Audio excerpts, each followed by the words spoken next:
Assalamualaikum warahmatullahi wabarakatuh.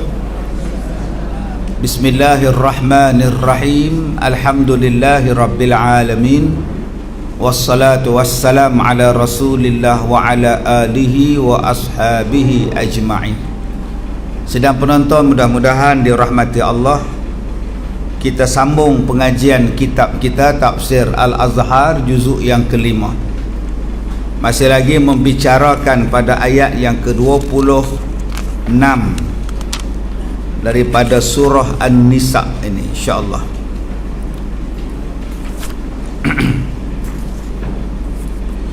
Baik, salah satu daripada pembelokan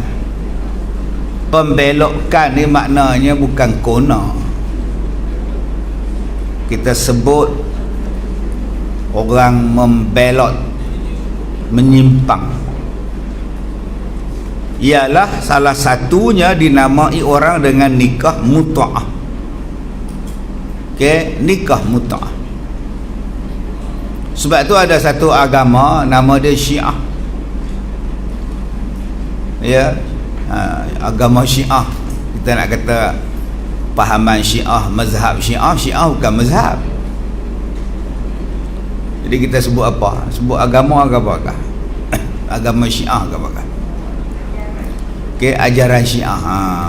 Okey, nak sebut mazhab dia tak ada iktiraf mazhab 4. Jangan tuan-tuan kata pula ni saya mazhab Syiah Ustaz. Mazhab apa? Jadi orang Syiah dia ambil daripada surah An-Nisa ni tuan-tuan sebagai satu dalil bagi mereka untuk mengharuskan perbuatan nikah mut'ah ni. Diambil daripada ayat yang ke-24 surah An-Nisa, iaitu tentang mas kahwin, tentang mahar. Diambil daripada situ.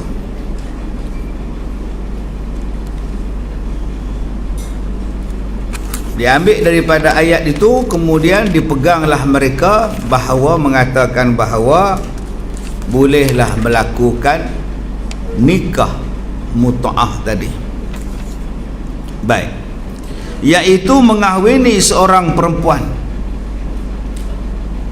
dengan perjanjian hanya akan bercampur gaul selama beberapa hari sahaja, atau beberapa minggu, atau beberapa bulan, dengan niat terlebih dahulu daripada kedua belah pihak, suami isteri, laki perempuan tadi, hanyalah nikah sementara waktu. Ni nama nikah mut'ah. Sebab tu ramai orang nak jadi Syiah. Sebab apa? Seronok. Kadang dalam ajaran Syiah ni boleh menikah dengan budak. Ajaran Syiah ni boleh menikah ramai. Sebab tu ada Syiah yang hak lagi teruk menikah sampai 10. Ada hak lagi teruk Ustaz? Tak tahu, ada hak lagi teruk lagi lah. Okey, kita duduk tengok sehati. Sekarang ni banyak anak-anak kita ni dia terpengaruh dengan macam-macam ajaran, termasuklah ajaran Syiah. Sebab seronok. Dia tak payah tanggungjawab apa semua, mengaji 2-3 tahun, menikah. Habis 2-3 tahun, okey, habis. Kamu balik kampung kamu, aku balik kampung aku. Seolah-olah dah tak kenal dah. Ini nama dia nikah mut'ah. Kemudian yang ajaibnya, di dalam menghalalkan nikah mut'ah ini, hanya perempuan yang dinikah itu tidak dimasukkan dalam daftar isteri. Sehingga kalau isterinya sudah 4, maka isteri yang dinikahi secara mut'ah tidak dimasukkan pada yang kelima. Dia kata lain, yang ni nikah mut'ah ni dia kira lain. Dia isteri dia hak sah 4. Ni hak nikah mut'ah ni, hak ni lain. Kalau kira 5 ada isteri dia. Dia kata dah, hak kira 4 tu hak betul lah. Ni hak 5 ni dia bukan. Habis tu apa dia? Kamu nak cah apa pula? Perempuan simpanan. Baik, kemudian betul-betul hanya semata-mata untuk melepaskan ketagihan belaka. Adapun mazhab yang menghalalkan mut'ah ini pada umumnya disebut mazhab Syiah. Kaum Syiah mengatakan bahawa isteri mut'ah tidak mendapat pusaka kalau suaminya mati, tidak wajib diberi nafkah mahar yang selain daripada mahar yang mula-mula nak nikah. Lepas tu tak wajib tanggung dah. Makan, minum ke, elektrik ke apa ke, tak wajib dah. Dan tidak ada lafaz talak kalau diceraikan, dan tidak ada pula iddahnya. Okey, itu dia nikah mut'ah. Apa dia nikah mut'ah? Nombor satu, mas kahwin bayar lah. Satu. Lepas tu tak ada nafkah. Duk saja. Nafkah makan minum tak ada. Gula, beras, kopi, elektrik apa tak ada. Blender tak ada. Musangking lagi tak ada. Duk dia. Yang keseterusnya, tak dapat pusaka kalau laki mati, dan tidak ada talak kalau nak bercerai. Tinggal gitu ya.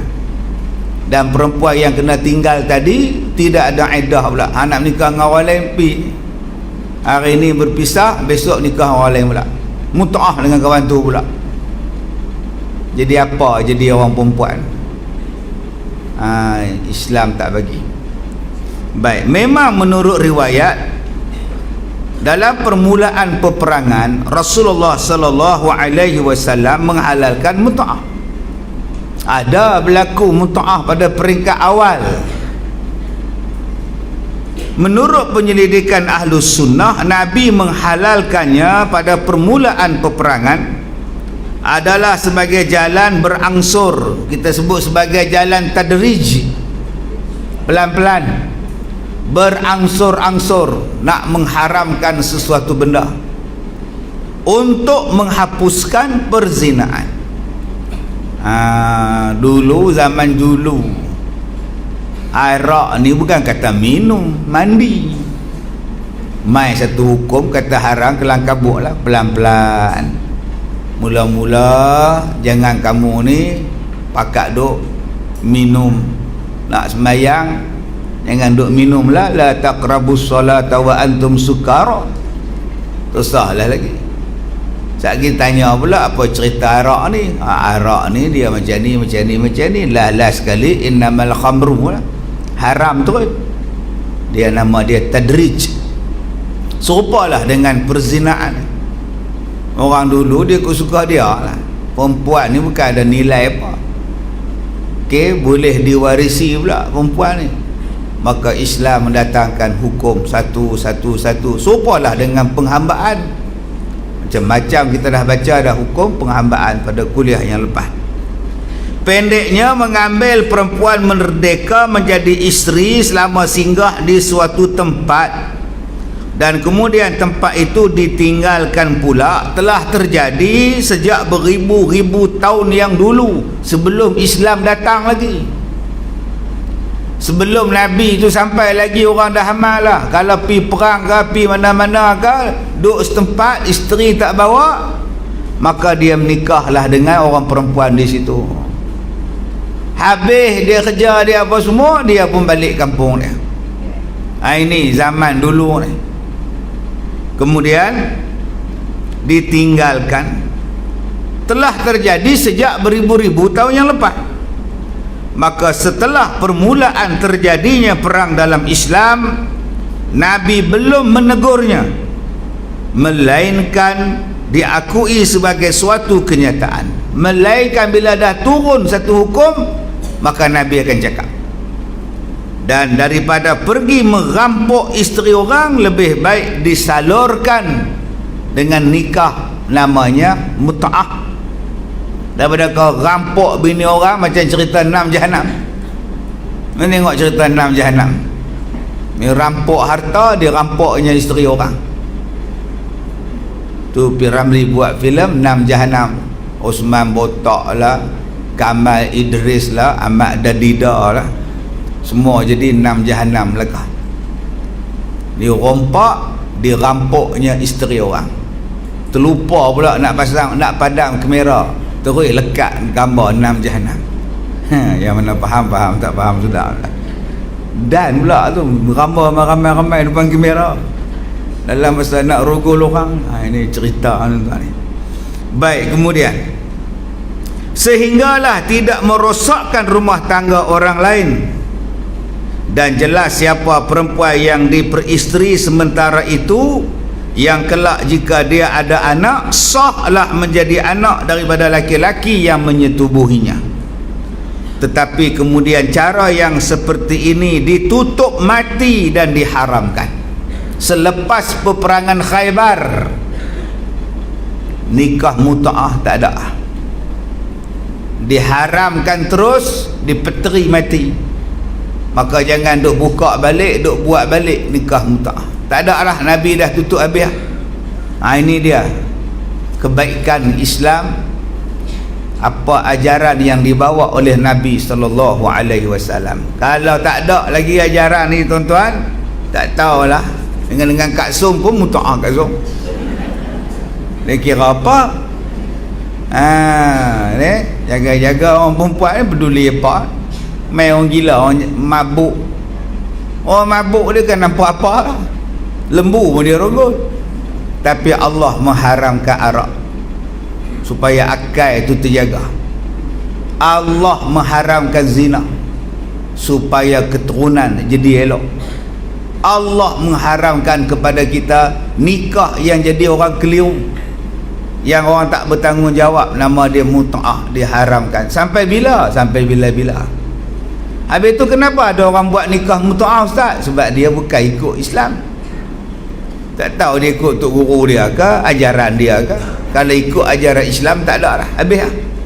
Baik, dengan kemudian lalu disalurkan kepada perempuan tawanan. Nikah mut'ah tak ada, kemudian berperang. Bila berperang, maka berlakulah kalah dan menang. Apa makna perang? Mesti ada kalah, mesti ada menang. Yang menang tu jadi apa? Menang sorak apa? Kampung Tergadai nama kan? Macam mana kan? Menang jadi abu, kalah jadi apa? Lupa. Menang jadi abu, kalah jadi arang. Itu faham orang Melayu perang. Tapi Islam kalau dia bawa berperang, dia tak macam itu. Mana ada abu? Rumah tak dibakar, gereja tak dibakar, pokok tak ditebang. Bila jadi abu? Orang awam tak dibunuh, orang perempuan tak dibunuh, budak-budak tak dibunuh, orang tua tak dibunuh. Itu perang dalam Islam. Mai perang orang kafir ni, dia hantar bom nuklear, tak tinggal apa, ini tu baru jadi abu. Dia bom semua, masjid dia bom, rumah orang tua dia bom. Kalau perang kita ni dengan barakah, dia bom. Tinggal 45 duk bang luang, dia bom. Islam dia jaga sungguh, pokok pun dia tak begitu bang. Pokok kan salah, yang api potong siapa? Nanti habis perang kamu nak makan apa? Orang dulu-dulu kalau perang, orang kafir, orang perempuan ni nasi malang, menengok Jepun masuk tanah Melayu, apa jadi pada orang perempuan Melayu? Kena rogon, lari duk lautan, nak selamat bagi menikah. Umur 12 menikah, 13 menikah. Pasal apa? Jepun duk lalu lalang. Sebab tu zaman tu menikah awal. Pasal apa? Nak jaga, bagi orang jaga. Jepun pergi ke Korea, habis dia jadi rogo, habis jadi hamba semua Korea. Sampai sekarang masih lagi duk buat tuntutan pampasan mangsa-mangsa rogo tentera Jepun. Sampai sekarang duk minta lagi. Hak minta tu umur 90 lah. Minta ganti rugi lah, maklum dulu lah, mereka main kat tempat maklum habis lah, maklum ni duk minta lagi maklum 90 dah umur. Pasal apa? Ganak. Islam tak macam itu, dia tak kacau. Kalau perempuan ni jadi tawanan, dia jadi hak milik negara. Bukan maknanya bila berperang, orang perempuan kena tawan, pakat duk berebut habis. Tentera tu pakat duk berebut, aku nak yang ni, satu untuk engkau, satu untuk aku, dua untuk engkau, dua untuk aku. Dia bukan macam itu. Perempuan yang ditawan dalam Islam tu, dia menjadi hak milik negara, hak milik kerajaan. Jadi kerajaan pada masa itulah yang menentukan yang ni dapat kat siapa. Kalau tak ada, tak ada. Bukan kata pi menang-menang lah, pi ceroboh masuk dalam rumah, tengok-tengok kat sum, tak payah, gigi tak ada. Tak payah lah. Tengok-tengok hak ni kemas pakak duk berebut pula. Tak, bukan macam tu, jangan salah faham. Bukan macam tu. Islam dia jaga elok hamba ni. Bila dah serah pada tentera ni, jaga elok. Apa makna dia? Apa yang kamu makan, itulah yang hamba makan. Apa yang kamu pakai, itulah yang hamba pakai. Dalam Islam tak kenal mana tuan, mana hamba, sama. Kita bukan dengan hamba, dengan orang gaji pun kenal dah. Cuba tengok orang gaji dengan tuan dia, majikan dia. Kalau pergi supermarket, kenal tak? Kenal. Hak duk gendong anak ikat kain batik tu confirm. Tak embuk mbah. Confirm dah. Yang duk dukung anak, yang tuan dia duk makan. Yang duk dukung, duk gedek-gedek anak teriak tu, confirm dah hak makan tu bos, hak berdiri dukung tu bibik. Itu baru orang gaji. Bayangkan kalau hamba. Islam dia tak macam itu.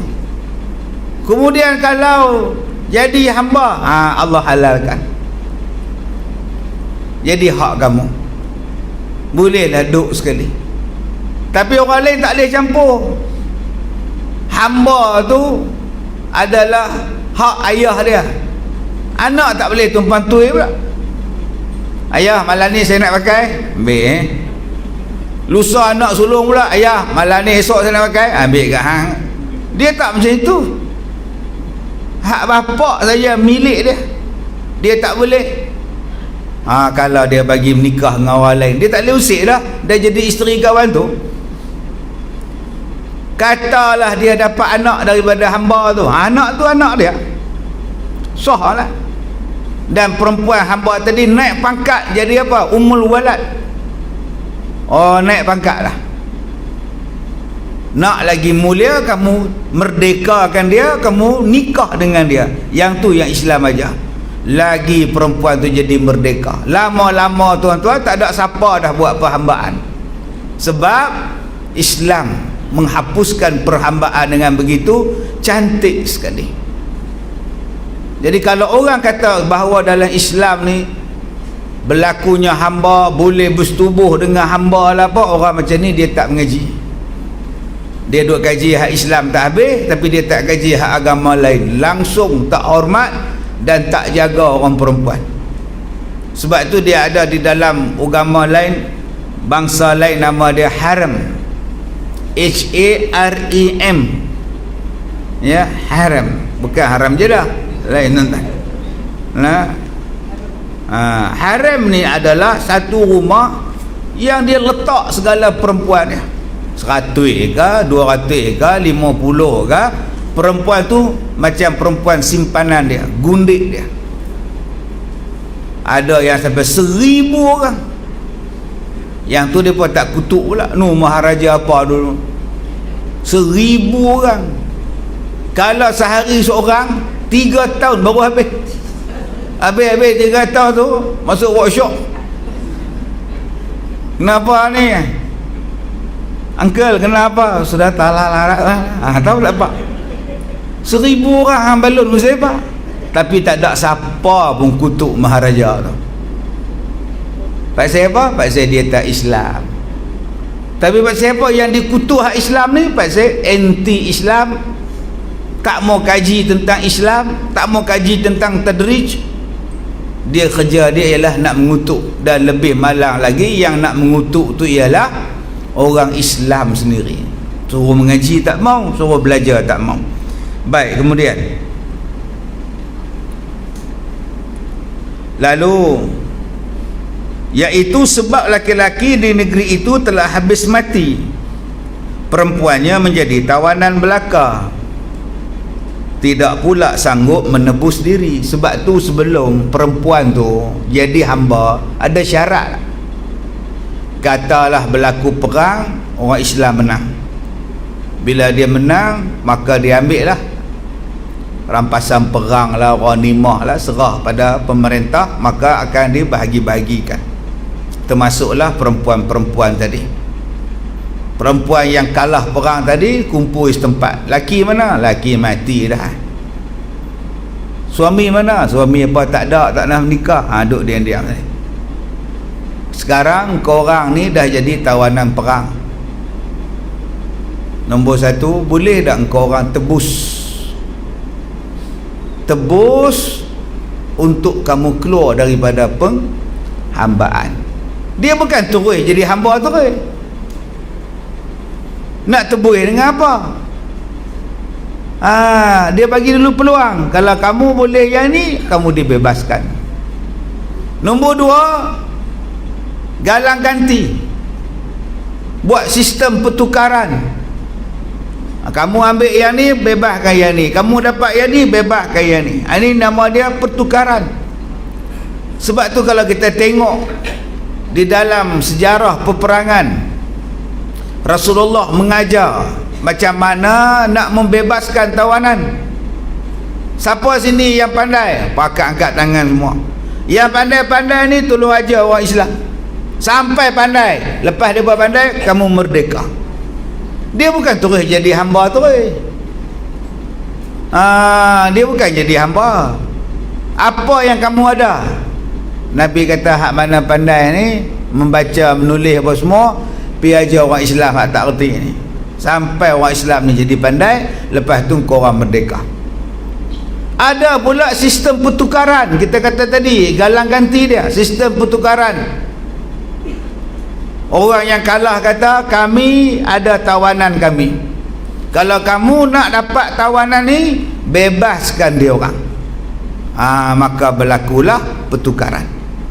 Bebaskan orang ni, habis serah apa, pulang balik yang kami punya. Ni nama dia. Kemudian kalau dah tak boleh dengan apa-apa tadi ni, perempuan tadi ni apa pun tak ada, harta tak ada, laki tak ada, apa semua nak galang ganti, dia nak mengajar pun dia pun bodoh sekali. Kalau gitu barulah jadi hamba. Bukan terus-terus kat som jadi hamba. Setengah orang dia tak mengaji benda tu, dia kata tengok ni Islam ni, kira dia bersetubuh. Ada yang kutu Islam ni sampai dia keluar daripada Islam. Pasal apa? Dia kata daripada mula dia hidup sampai ke mati, dalam syurga pun duk cerita pasal seks tak habis-habis. Islam ni tak habis-habis seks. Duk dalam syurga dapat bidadari lah apa tak habis-habis pasal binatang tu ya. Dia kata Islam ni agama seks. Nak kita jumpa dia, Facebook dia tak membuh muka dia rahsiakan. Kita nak terang balik sekali lagi dia delete pula post kita. Dia kontrol kan Facebook dia. Kita hantar sekali, dia buat private pula, kita tak boleh masuk. Tapi kita duk baca tu geram. Dia boleh menarik perhatian orang. Budak-budak hak tak apa nak mengaji, dia kata betul ke di dunia mengirakan seks, duk dalam syurga pun seks, bidadari apa tak habis-habis itu je nama ni. Atau kalau Kak Som, dia tanya pada Kak Som nak jawab apa ni Som, tak habis-habis itu je pun, gatal benar Islam ni. Kak Som nak jawab apa? Itulah Som fikir macam itu. Sudah entah. Kita ni habis-habis tak reti. Tak lah kita dia. Cuba kita cakap fitrah manusia tu apa fitrah? Yang ni yang Allah sebut, zuyyina linnas hubbus syahawat minan nisa wal banin wal qanatiril muqantarati minaz zahabi wal fiddah. Yang manusia dua hari-hari ni dalam dunia ni, dia nak fikir apa? Yang tu nombor satu, fikir syahwat. Tengok budak-budak ni umur 12 tahun pandai dah, umur 21 tahun pandai dah, umur 41 lagi pandai. Yang 71 pun nak lagi. Nampak tuan? Nampak tak? Manusia ni itulah fitrah dia. Ada orang tak mau bercakap bab tu, tak, dia mesti bercakapnya. Dia tengok perempuan lalu tegak kepala, duduk lain kelas ngantuk. Lalu janda tegak kepala lama tuan. Kan? Orang perempuan macam tu. Tengok Ustaz Nasir mengajar, dah kahwin ke? Tahu. Esok tanya lagi, ada isteri? Serupa lah. Dah kahwin ke belum? Ada isteri ke? Sama soalan dia, tapi bentuk soalan bertukar. Betul tak Kasum? Betul. Berapa ramai 2 hari Ustaz Nasir mengajar, dah kahwin ke? Tapi tengok rupa udah. Tapi kalau udah, mana orang rumah dia? Itulah dia. Allah Ta'ala kata benda tu ada dalam setiap diri manusia. Dia tengok opah cik lalu, tak ada laki ke? Anak 8. Laki dia mana? Udah tak ada. Nampak? Mana ada orang tak bercakap benda tu? Mesti bercakap. Tengok pengantin lagi kita bercakap. Mana dia jumpa laki macam tu, ya Allah. Dia jumpa di mana pula, ya Allah. Nampak? Sagi kalau jumpa pula isteri dia lawa pula, aduh, laki tak segak, yang bini pula amboi. Nampak tuan? Sebab tu Allah Ta'ala atur macam mana. Sebab bila dah jadi menikah, macam-macam jadi urusan. Tuan-tuan itu saya cakap banyak, belajar di sekolah 18 subjek, 15 subjek. Lepas habis sekolah, subjek-subjek tu jadi apa? Cekabur. Mana pergi fizik, biologi itu mana? Macam kabar kat saya, berapa ratus yang pakai balik biologi ni. Kita dulu masa masuk sekolah belajar fizik, kimia, biologi tu, tak masuk buku tu dalam beg. Faham tak Suk? Beg ada, tapi buku 3 tu tak masuk dalam beg. Pegang lagu tu. Pasal apa? Nak tunjuk ke orang aku budak sains. Budak sastra duk dukung lagu tu lah sastra. Tapi budak sains tengok biologi. Nampak? Sekarang biologi kau mana? Anak 8 habis dah biologi ni. Yang kita buat sekarang ni apa? Lepas habis sekolah tu apa kita buat? Jawapan dia nikah.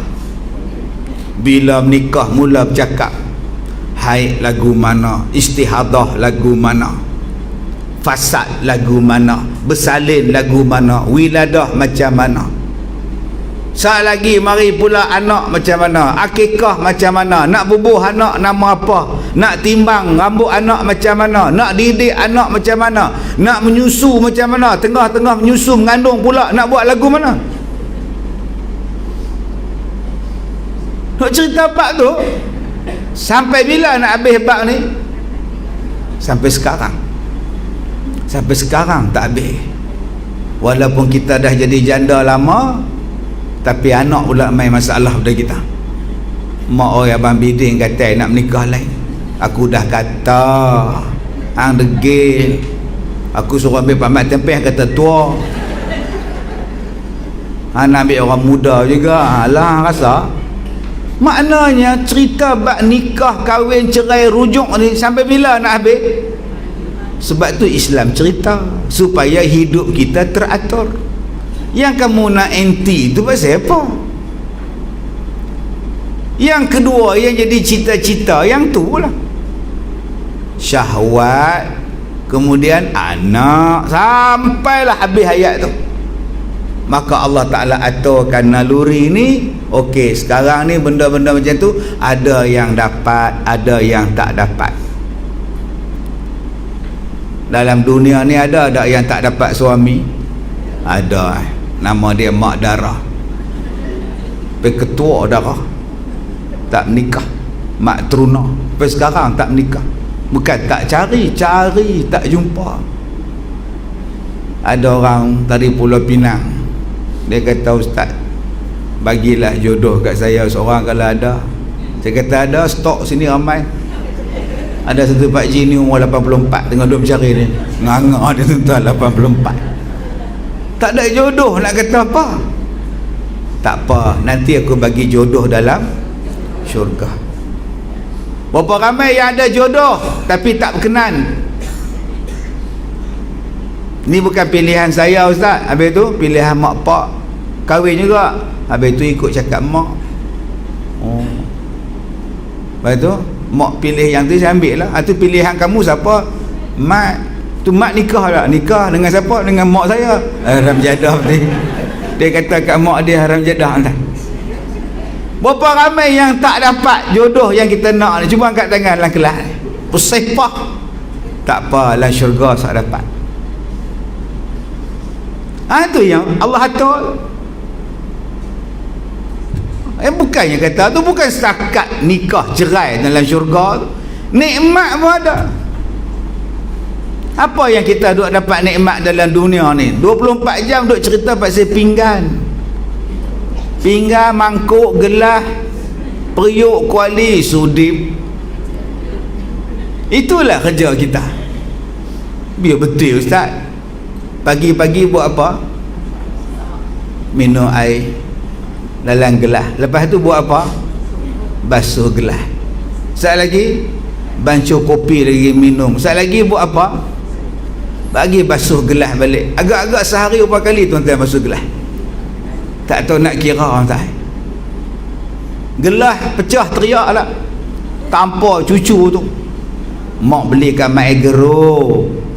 Yang aku bagi pekak pecah buat apa? Haram jadah lagi.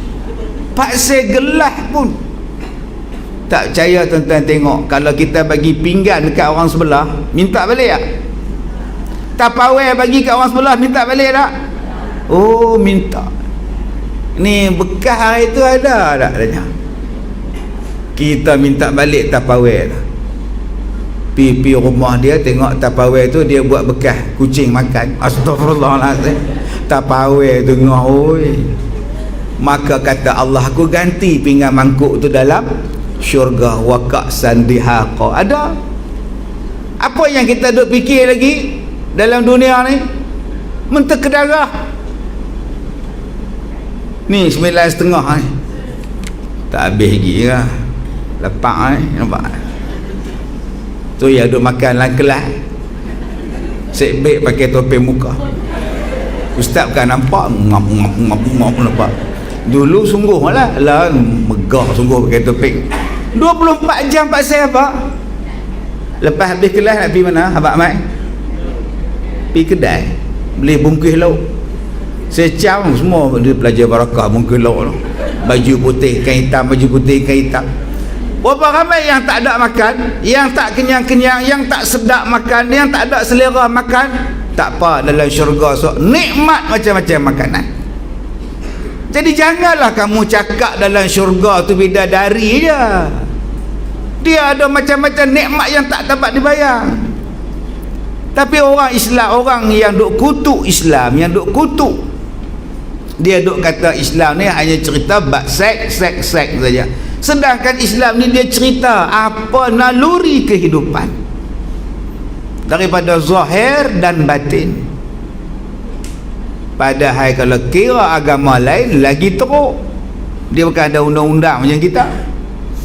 Kau nak berzina ke, kau nak menikah ke, kau nak kahwin dengan orang yang tak agama dengan kau ke, kau nak menikah dengan pokok ke, dengan batu ke, semua boleh. Bayang boleh menikah dengan batu, patung. Yang tu tak nak kutuk pula.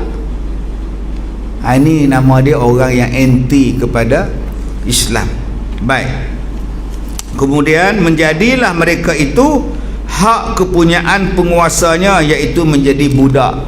Menjadi budak ni bukan jadi budak kecil. Budak ni maknanya hamba. Dengan hapusnya mut'ah demikian, habis pula lah kekuasaan dan kehausan perang yang dapat merosakkan diri sendiri.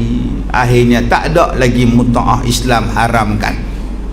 Tetapi sesungguh pun demikian, ada riwayat menerangkan bahawa Abdullah bin Abbas berpendapat bahawa peraturan mut'ah itu masih tetap berlaku, ada waktu-waktunya.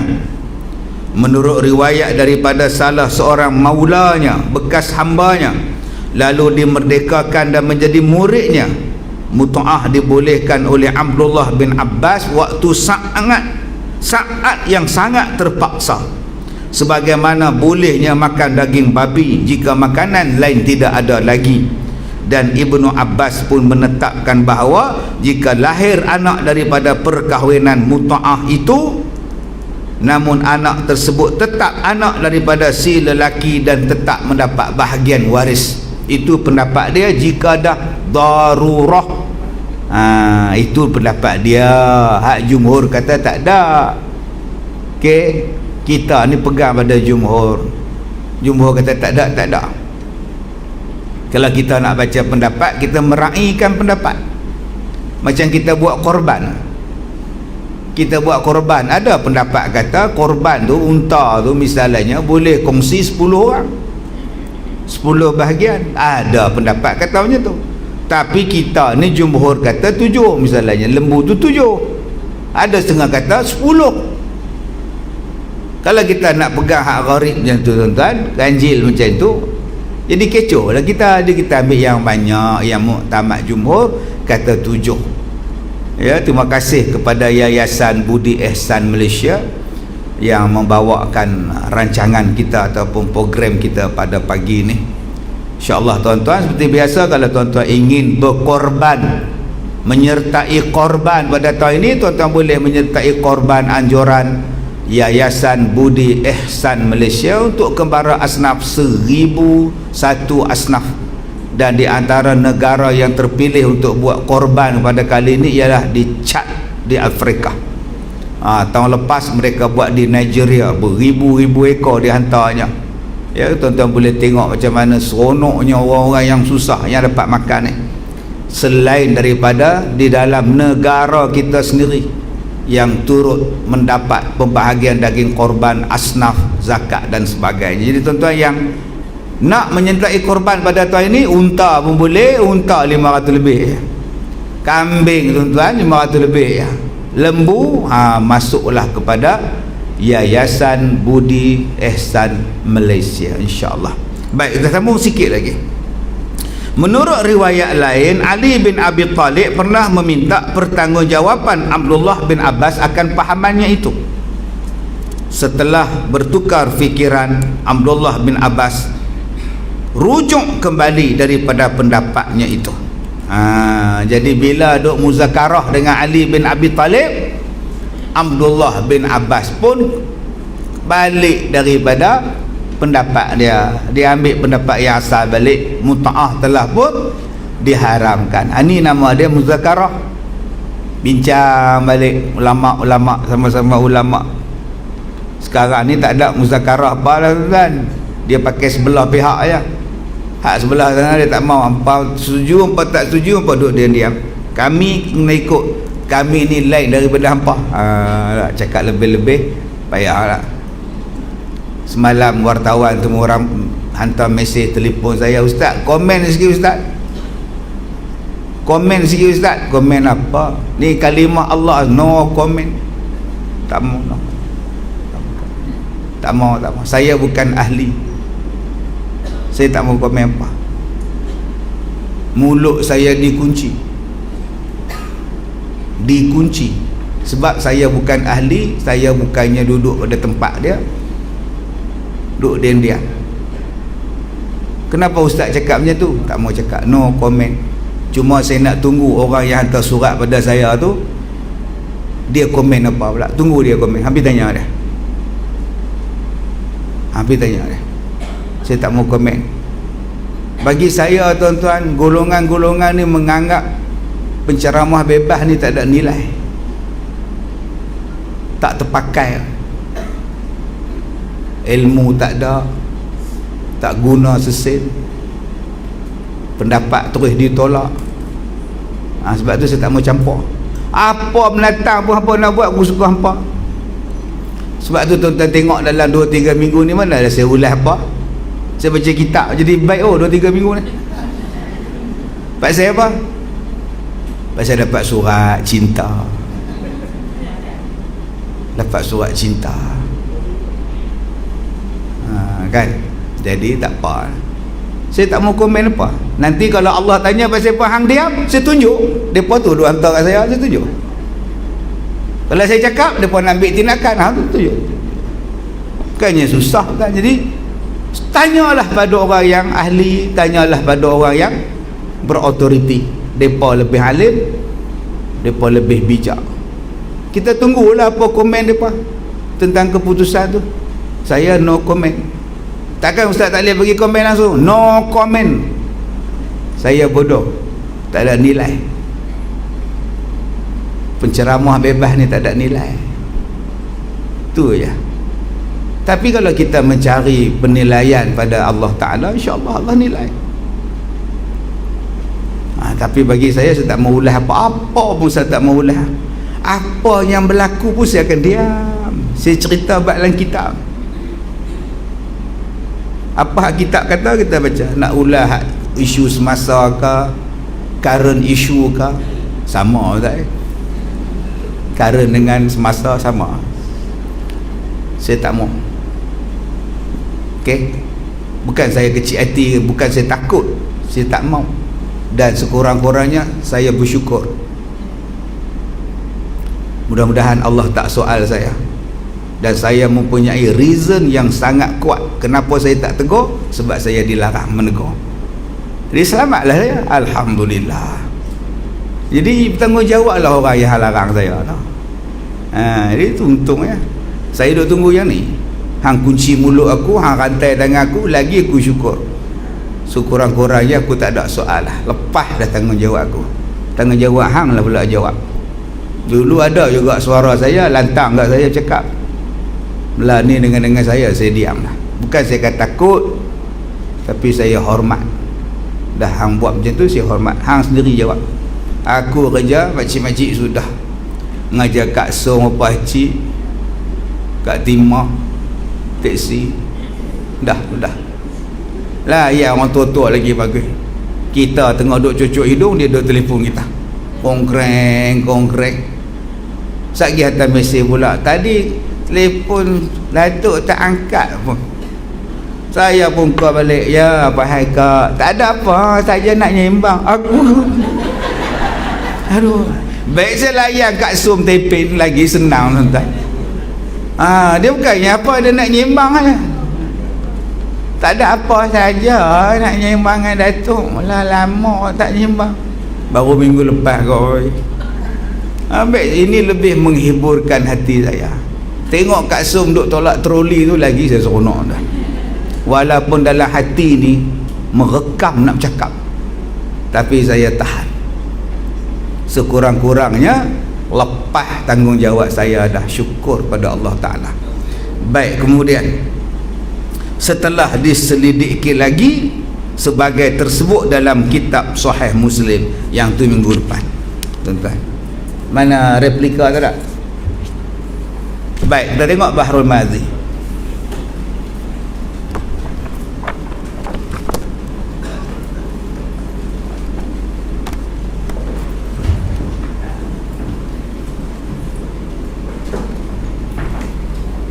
Baik, kita sampai muka surat berapa? 265.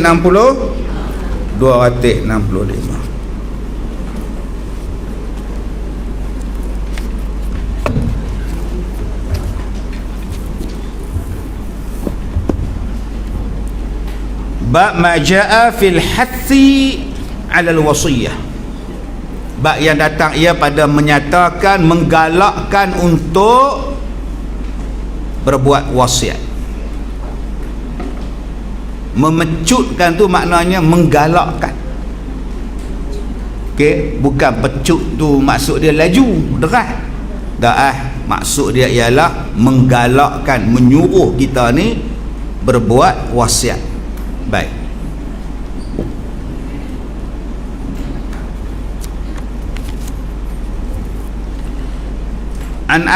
An Ibni Umar qala an-nabiy sallallahu alaihi wasallam ma haqqu imri'in muslimin yabitu lailatani wa lahu ma yusi fihi illa wa wasiyatuhu maktubatun 'indah.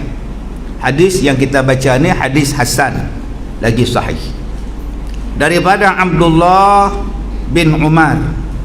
Berkata dia, telah bersabda Nabi sallallahu alaihi wasallam, tidak sepatutnya seseorang muslim bermalam 2 malam, duk tidur 2 malam lah ni, dan baginya ada barang yang nak diwasiatkan padanya, melainkan dia menyiapkan surat wasiatnya. Begitulah Nabi dia ajar pada kita tentang wasiat. Kita sekarang ada harta? Ada. Okey, cincin ada, gelang mah ada, gigi mah ada. Okey, geran tanah apa lain. Banyak harta tu. Kereta, wira, kelisa, kereta sorong. Banyak tu hak duk tolak, hak kat sum duk tolak tu kereta tu. Okey, harta banyak. Maka kita ada tak cadangan nak buat apa-apa dengan tanah kita, rumah teres 4 pintu kita? Ada tak? Ada. Kalau gitu wasiat lah. Wasiat dah selalu. Kenapa yang kita ni selalu berwasiat? Sebab kadang-kadang kita nak wasiat tu bertukar. Kita tengok Ustaz Nasir kan, Ustaz Nasir ni buat sekolah pondok. Aku ni ada 4 rumah. Okey, tanah ada 3 ekar, anak seorang. Kalau aku wakaf kat pondok dia 1 biji rumah pun tak terjajah lagi, tak lebih 1/3 lagi. 4 pahala kat aku kak, budak-budak dia duduk situ. Lagipun Ustaz Nasir bujang siang kat dia. Itu minggu lepas punya niat. Minggu ni Ustaz Nasir menikah. Malas bagi menikah pula, terus batal. Nampak tak tuan-tuan? Sebab tu wasiat ni kadang-kadang kita bertukar. Kadang bertambah harta, kadang berkurang harta. Sebab tu kita wasiat tu bertukar-tukar. Jadi kalau ada wasiat yang lama tu, koyak buanglah, mai koyak hak baru pula. Tulislah kertas elok-elok bagi saksi semua dah. Baik. Ketahuilah wahai saudaraku, berwasiat itu satu perkara yang sepatutnya janganlah dilupakan bagi tiap-tiap seorang yang ada barang yang mahu diwasiatkan. Dan sepatutnya taklah sampai nanti dekat nak mati baru berwasiat. Nak tunggu mati duk nak mati sangat dah, mana pakai dah lagi. Anak kata mak masa tu dia dah merayan dah merayan, dia tak ingat apa dah. Masa tu dah nak mati dah, dia cakap merapu dah, anak-anak lagi tak pakai. Sebab tu waktu tengah sihat ni, tengah muda cerdas ni, saat lagi dekat-dekat nak mati kita berwasiat pula, mak tu nyanyuk dah. Kayaknya betul, hari ni cakap A, besok cakap O. Tak ada pakai orang tua tu. Tapi kalau wasiat tu kita buat sekarang, waktu otak tengah sempurna, badan tengah sedap elok ni, waktu tu kita wasiat. Kerana tiada siapa tahukan dirinya bila masa dia nak mati, atau dengan sebab apa matinya. Di rumah kah dia mati, di negeri orang kah dia mati, seorang diri kah dia mati, atau dalam ramai-ramai anak saudara dia kah dia duk mati. Kita tak tahu. Hak duduk dalam kelas kita ni, hak mati dalam kelas apa orang? Ramai. hak mati di rumah MB, hak mati di Darul, tengah dengar ceramah mati. Kita ingat dia tidur, kejut jatuh, meninggal lah. Lepas tu akak-akak jangan tidur. Tak ingat kami kejut lah saja kita. Lah dulu, lepas tu innalillah nanti kita ni. Udah tak ada lah, barulah innalillah, baru innalillah. Dia lah dulu pasal apa? Terkejut kan. Tadi dalam kereta sekali, datang sekali dalam kereta, duk elok ustaz, oi duk dalam kelas, dia kata dia ngantuk, lebuh jalan terus. Jadi kita tak tahu bila kita nak mati. Maka dengan sebab itu dianjurkan kepada kita supaya berwasiat. Untuk siapa? Untuk kita balik. Harta tu kita nak buat apa? Tanah kita ada tu, kat Cemong tu ada 10 ekar. Suami ada tanah, anak-anak pun ada tanah. Untuk aku nak buat apa tanah ni? Buat masjid lah, wakaf. Untuk kita dalam kubur, untuk kita balik, kita tak tahu. Kok suami tak ingat kat kita, anak tak ingat kat kita, jadi kita lah kena ingat diri kita. Agak-agak suami kita ingat kat kita kalau kita mati. Ingat berapa lama? Sebulan. Menjawab sebulan. Baik kita ingat pada diri kita. Berapa ingat, berapa ramai isteri tak ingat kat lelaki lah. 4 bulan dia ingat, masuk 5 bulan pakai celak merah lah bibir dah. Jadi kita ingat pada diri kita dulu, yang ni aku nak buat untuk aku dulu, baik aku wakaf lah, baik aku sedekah lah, yang ni lah nak tolong jadi kawan aku dalam kubur. Amalan yang kita bawa ni. Baik, kemudian dengan kerana itu, lebih dahulu patut sediakan wasiat.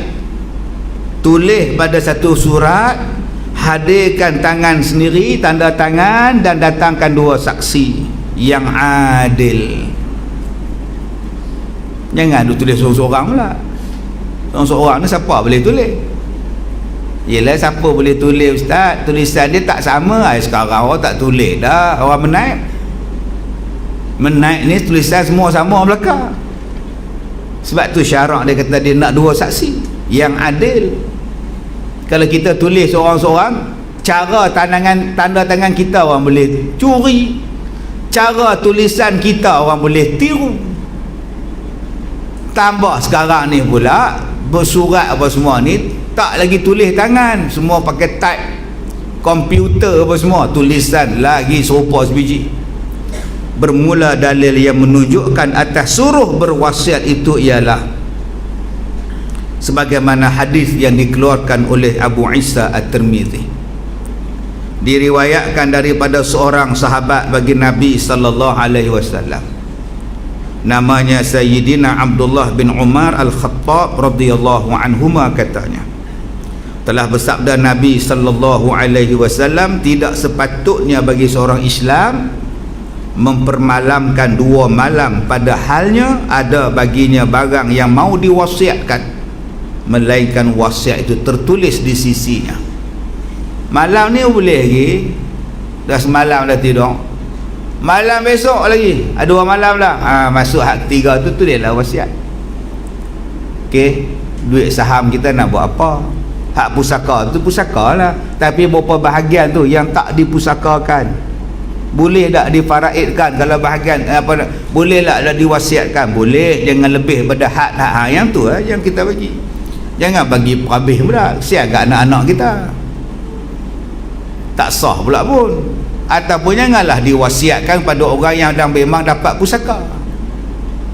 Wasiat pada orang yang tak layak dapat pusaka, anak angkat kita ke, misalnya anak susu kita ke, anak angkat tu lah yang duk bela kita, namanya Nur Aini. Okey, mak angkat nama apa? Timah. Tu cerita ustaz, cerita nama dia Bunga Tanjung 1963. Anak angkat dia nama Nur Aini Maria Menado. Mak angkat dia siput Sarawak, jahat gila, duk kikir harta Mak Nispu. Mak Nispu tu pula tua gatai, duk mengorat Nur Aini tu pula lah. Ni cerita nama dia Bunga Tanjung. Ya, kalau tuan-tuan nak tengok macam mana siput Sarawak berlakon jadi perempuan kikih duit orang tua tu, tu dia dahsyat cerita tu lah. Jadi kita duk bela anak angkat, dan anak angkat tu lah yang duk jaga kita lebih pada anak kandung. Kita sakit dia jaga, semua benda rumah dia buat, kerja rumah dia buat, anak kandung tak buat. Tapi kalau aku mati, budak ni tak dapat apa-apa, wasiat.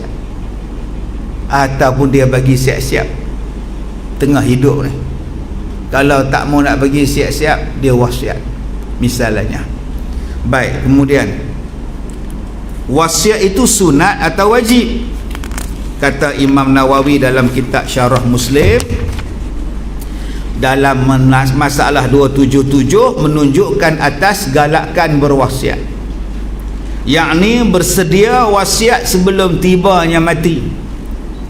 Maka sesungguhnya telah ijma' orang Islam atau ijma' muslimun atas suruh dengan berwasiat.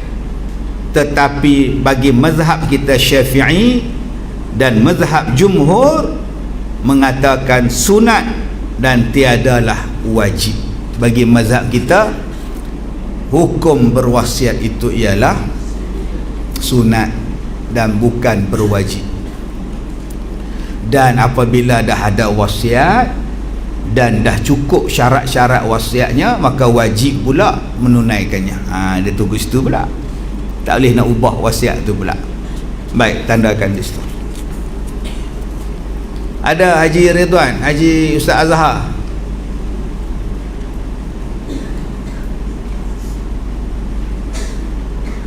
Baik, insyaAllah hari ni kita akan buat penyerahan kenderaan van kepada untuk kegunaan Pondok Mahabbatul Ilm. Jadi hari ni Al-Barakah akan memberikan van kepada pelajar-pelajar pondok untuk kegunaan mereka nak pergi klinik ke, nak main semayang, duduk berjalan tengah panas, berhujan lah, hujan tak ada apa nak.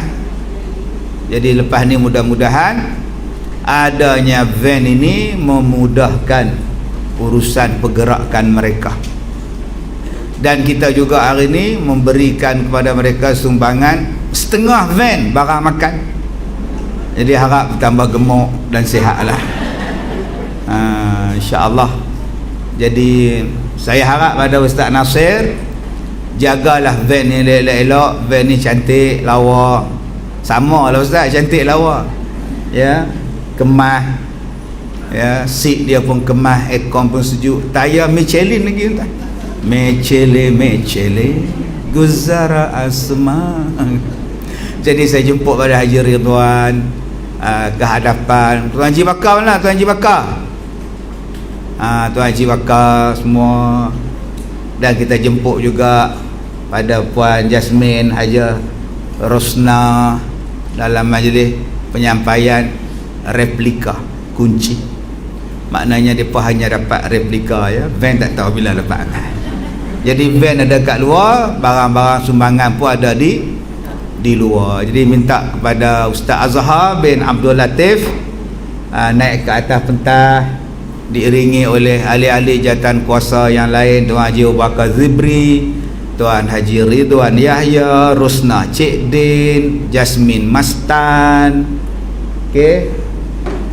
Baik, jadi saya jemput yang berbahagia Ustaz Nasiruddin untuk menerima replika kunci, menandakan kita memberikan kepada mereka sebuah kenderaan untuk memudahkan urusan mereka. Mudah-mudahan kita semua dapat ganjaran pahala dengan benda ini. Saya duduk je lah. Ni ambil gambar saya pula, ambil gambar dia orang sudah. Okey, dah ambil gambar, dah mai si Azhan. Duduk jauh-jauh. Siapa?